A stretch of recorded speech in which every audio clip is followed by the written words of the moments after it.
Bismillahirrahmanirrahim. Masih melanjutkan kajian kita tentang kitab At-Tadhkirah karya Al-Imam Al-Qurtubi rahimahullah rahmatan wasi'atan wa rahimallahu ulama al-muslimin. Qala al-musannif rahimahullahu ta'ala wa nafa'ana bi wa bi'ulumihi fid dharaini amin. Bismillahirrahmanirrahim. Babun ay hadza babun. Ini bab menerangkan tentang talqinul mayyiti la ilaha illallah, membimbing orang yang akan mati untuk mengucap la ilaha illallah. Jadi talqin itu membimbing orang yang akan mati untuk mengucap la ilaha illallah. Sebenarnya yang dibimbing itu tidak hanya orang yang akan mati.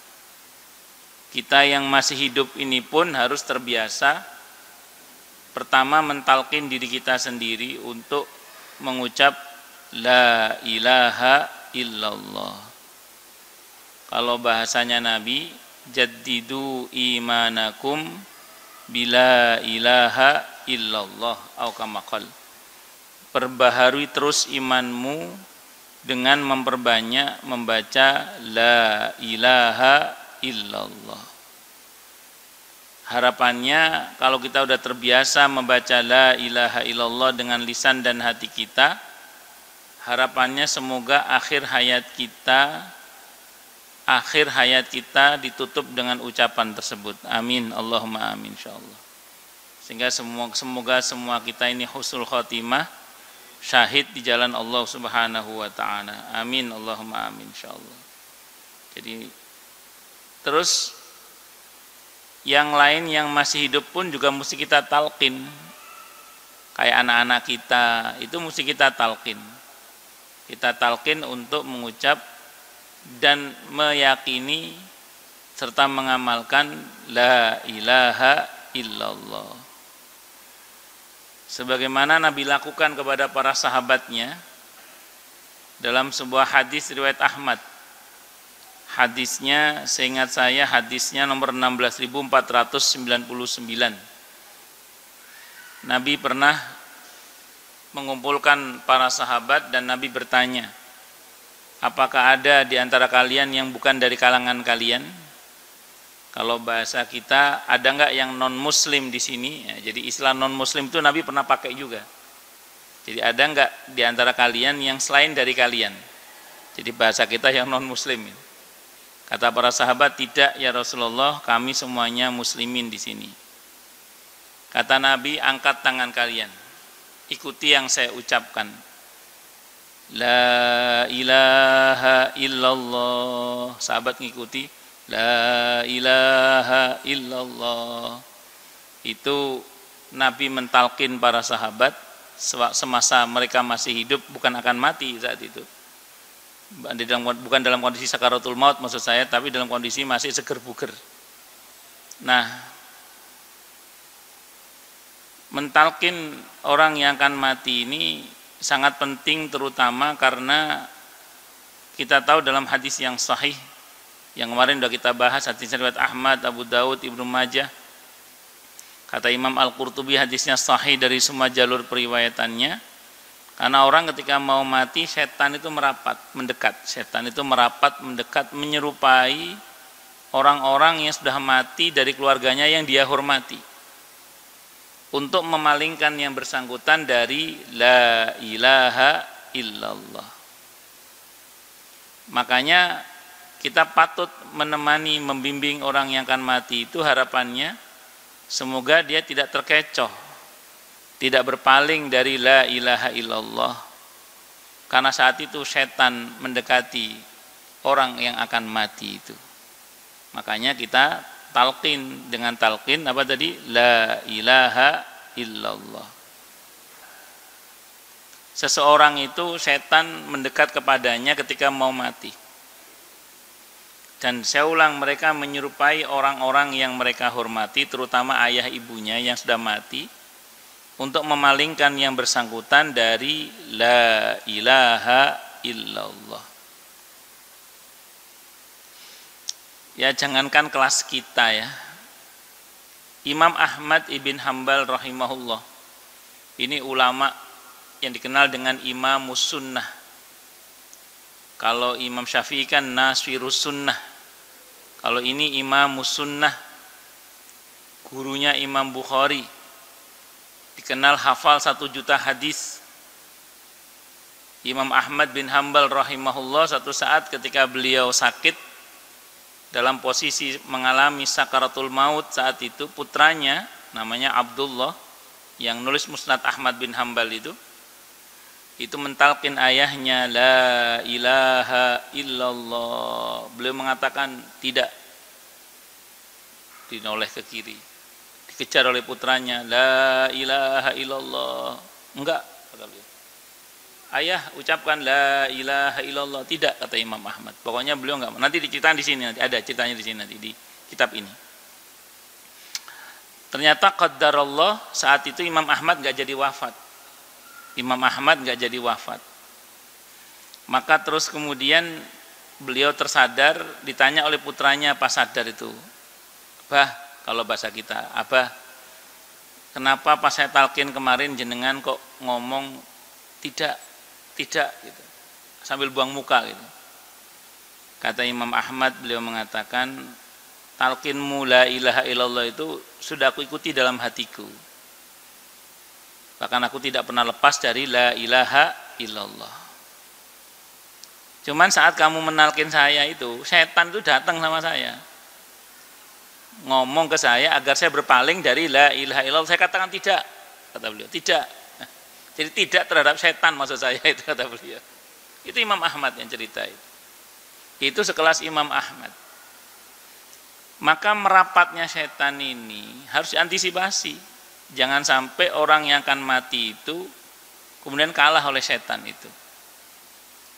Kalau terkait dengan kita yang datang kepada mereka, pertama tadi tim talqin harus ada yang mendekat di kupingnya, dan mentalqinnya tidak boleh memaksa, tapi secara lembut. La ilaha illallah. Nanti kalau dia ngikuti, biarkan sampai meninggal. Kalau ngomong yang lain, ditalqin lagi, la ilaha illallah.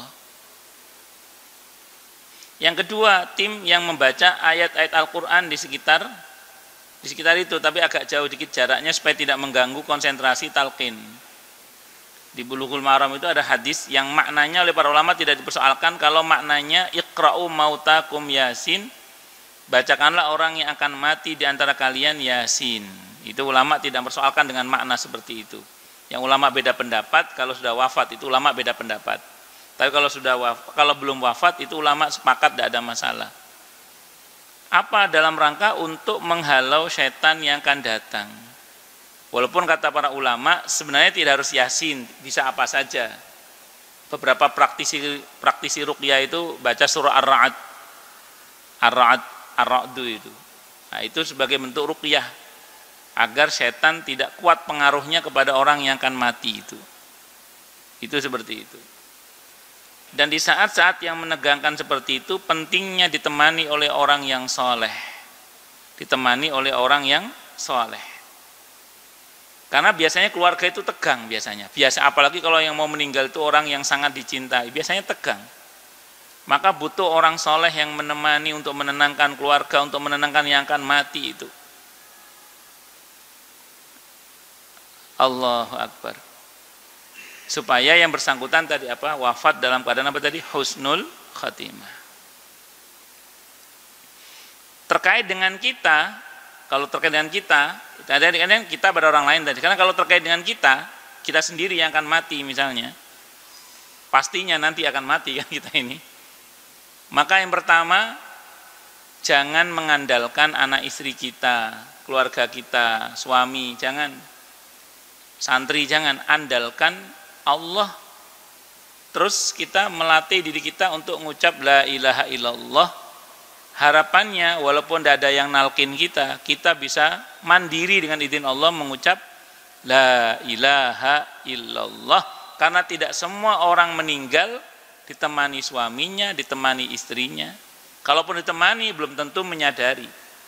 Karena berapa banyak orang yang mati dalam kesendiriannya, padahal di tengah-tengah keluarganya. Makanya jangan mengandalkan orang lain untuk mentalkin kita itu. Tapi latihlah lisan dan hati kita untuk ringan mengucap la ilaha illallah. Harapannya kita dapat pertolongan Allah saat kita meninggal. Walaupun kita tidak ada yang menalkin, kita bisa mentalkin diri kita sendiri. La ilaha illallah. Allahu Akbar. Terus kemudian yang kedua tadi terkait dengan setan. Kan tadi kan setan mendekat kan untuk memalingkan orang dari apa? Dari la ilaha illallah. Antisipasinya bagaimana? Berlindung kepada Allah, jangan sampai setan bisa mendatangi kita. Ini mumpung kita masih hidup. Mumpung kita masih hidup, mohon kepada Allah perlindungan, jangan sampai setan bisa mendatangi kita. Contoh doanya, bahkan Allah contohkan langsung. Di mana Allah mencontohkan doa itu? Di surah Al-Mu'minun, surah ke-23, ayat 97-98.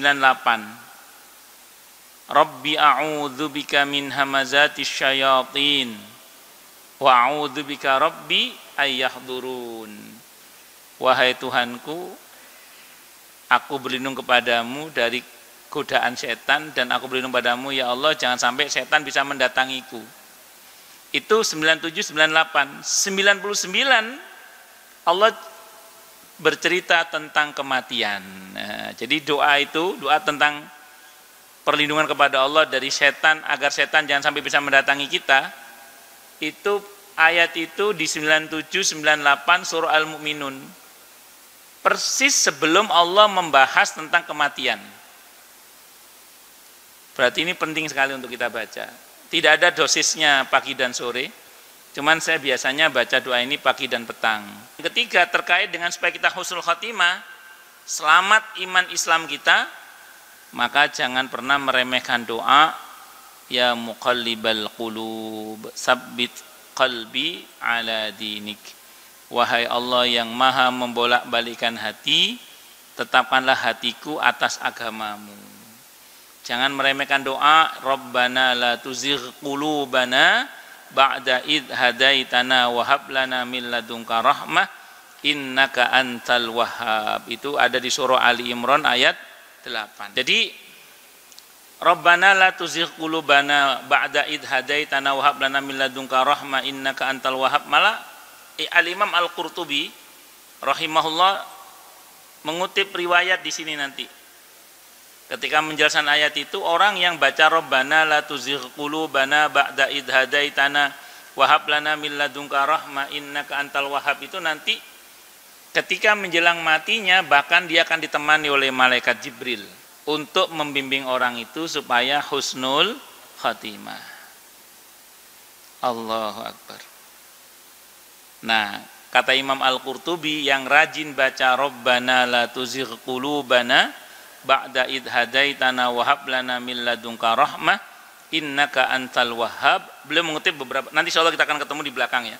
Beliau mengutip riwayat, dia akan ditemani oleh malaikat Jibril. Karena beliau memaknai wa hab lana min ladunka rahmah, rahmah di situ adalah malaikat rahmat, dan komandannya malaikat rahmat adalah malaikat Jibril.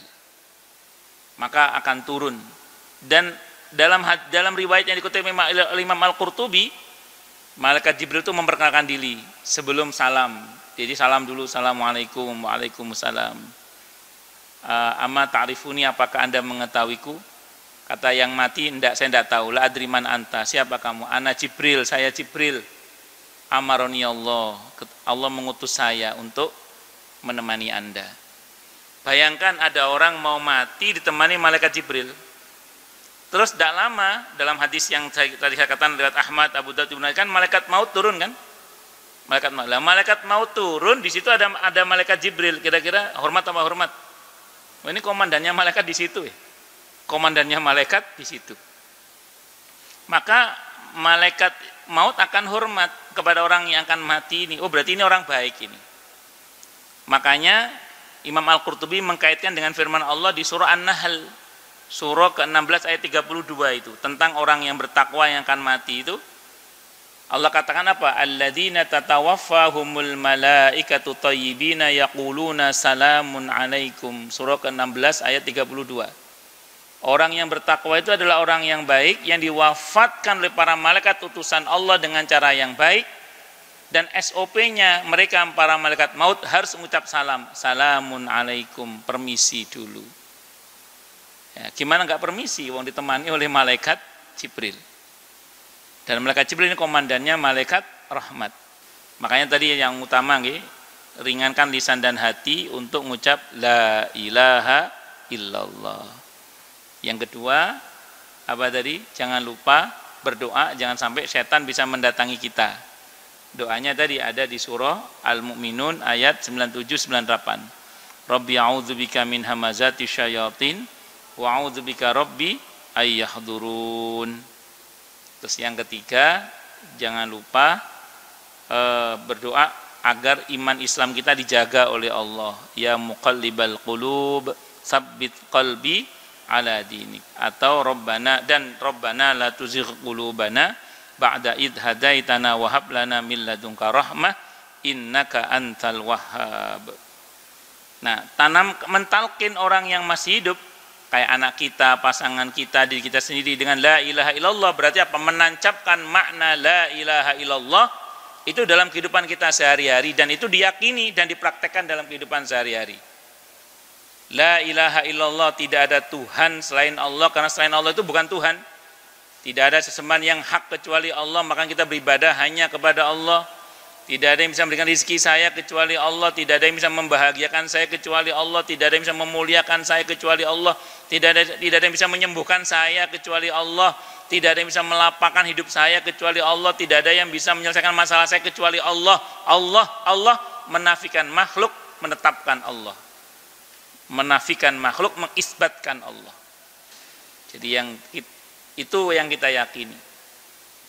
Makanya makna la ilaha illallah itu harusnya berbuah kepada pengharapan hanya kepada Allah, tawakal hanya kepada Allah, dan menafikan makhluk. Imam Muslim meriwayatkan sebuah hadis an Abi Sa'id, dari Abu Sa'id Al-Khudri radhiyallahu an. Qala, beliau berkata, qala bersabda siapa? Rasulullah sallallahu alaihi wasallam. Apa sabda beliau? Laqinu mautakum la ilaha illallah. Laqinu, ajarilah mautakum, orang yang akan mati di antara kalian, la ilaha illallah. Hadisnya Sahih Muslim. Ini perintah. Nah, saya ulang ya, cara mentalkin adalah secara lembut, tidak boleh dipaksa. Terus kalau sudah bisa ngucap la ilaha illallah, udah diemin sampai meninggal. Kecuali dia ngomong yang lain dibimbing lagi, la ilaha illallah gitu. Usahakan yang nalkin enggak usah pakai kata-kata yang lain dah. Dan ayo tamas la ilaha illallah, takutnya tadi yang nyangkut masnya, mas gitu kan repot. Harus pokoknya ucap cukup di la ilaha illallah itu. Ustadz, ada sebagian orang yang menalkin dengan Allah karena sudah tidak sadar. Kalau saya ditanya tentang itu, saya jawab gini, bakunya talqin la ilaha illallah, itu bakunya, atau syahadat lengkap, asyhadu an la ilaha illallah wa asyhadu anna muhammadar rasulullah, itu bakunya talqin. Minimal la ilaha illallah. Adapun lafaz Allah itu zikir. Kalau Anda nanya saya, tidak salah. Cuman bukan talqin yang baku itu. Sehingga kalau orang itu meninggal sanggup mengucap Allah yang nenek saya dari jalur ibu itu meninggal di hadapan saya, itu beliau mengucap Allah 3 kali. Nah, kalau saya ditanya, itu Allah itu tidak baku. Sebagaimana la ilaha illallah. Kalau la ilaha illallah itu kan baku dan dijamin. dakhalal jannah. Tapi kalau Allah tidak mendapat jaminan hadis itu, tapi dapat jaminan dulu yang pernah kita bahas di sini ya, 18 tanda husnul khotimah. Sudah lupa kan? Sudah lupa ya. Itu 18 tanda husnul khotimah yang ke-18, apa yang bersedekah dan dia ditutup hidupnya dengan sedekah itu maka dia husnul khotimah. Siapa yang saum dan ditutup hidupnya dengan saum itu maka dia husnul khotimah atau syahid di jalan Allah. Itu dengan kata lain, orang yang punya kebiasaan yang baik yang Allah ridhoi, kok meninggal dalam kebiasaan baiknya itu, maka dia husnul khotimah. Menyebut nama Allah itu sebuah kebaikan. Kok ditutup hidupnya dengan menyebut nama Allah, husnul khotimah. Tapi tidak dapat jaminan yang la ilaha illallah. Tapi udah bagus itu. Nah, hanya saja memang sarannya tetap walaupun dia sudah sangat tidak sadar, talqinnya tetap la ilaha illallah. Sering orang nanya kemudian, ini pertanyaan banyak orang, Ustadz gimana kalau dia mati baru la ilaha illallahnya nggak kesebut, meninggal. Para ulama mengatakan, di sini juga ada nanti keterangannya, dia tetap dihukumi mati sebagai seorang muslim. Kenapa? Karena yang dimaksud pasti dalam hatinya adalah la ilaha illallah, cuman mulut nggak terkejar. Mulut nggak terkejar, keburu kelu meninggal, tapi hati sudah sampai di la ilaha illallah. Jadi para ulama mengatakan mati sebagai seorang muslim, insya Allah. Walaupun yang sempurna yang sanggup mengucap la ilaha illallah. Tapi andaikan ada yang bimbing dengan Allah, Allah, Allah, karena saking paniknya atau apa, itu sudah bagus. Meninggal sanggup mengucap nama Allah, itu sudah bagus.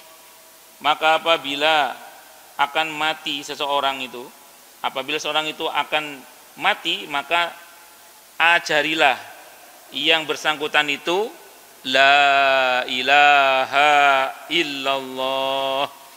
Ajari untuk mengucapkan la ilaha illallah. Ini mudah bagi orang yang dimudahkan oleh Allah dan sulit bagi siapapun yang tidak dimudahkan. Maka patut kita mohon kepada Allah untuk dimudahkan terkait dengan ini. Maka kita mumpung di masjid, mumpung di majelis ilmu, kita mohon kepada Allah mudah-mudahan akhir ucapan kita adalah la ilaha illallah sehingga semua kita husnul khotimah. Amin. Allahumma amin insyaallah. Jadi kalau ada orang di akhir hayatnya ucapannya adalah la ilaha illallah, maka itu cukup baginya untuk menjadi bekal masuk surga. Jadi tadi saya katakan ya, orang kalau mau mati itu bahkan sudah bisa melihat apa yang kita masih hidup belum bisa melihat. Di antaranya siapa? Pertama malaikat pendahulu, yang kedua malaikat maut, yang ketiga setan-setan yang mendekat. Itu udah mulai mereka bisa. Makanya kadang orang kalau mau mati ngomongnya itu kadang kok iki ngomong apa sih iki ya. Nah, mulai aneh-aneh ngoten nggih atau mulai kidal macam-macam. Jadi orang yang sudah mati, orang yang akan mati sudah bisa melihat apa yang kita tidak bisa. Makanya dalam ketegangan itu kita bantu dia untuk mengucap la ilaha illallah.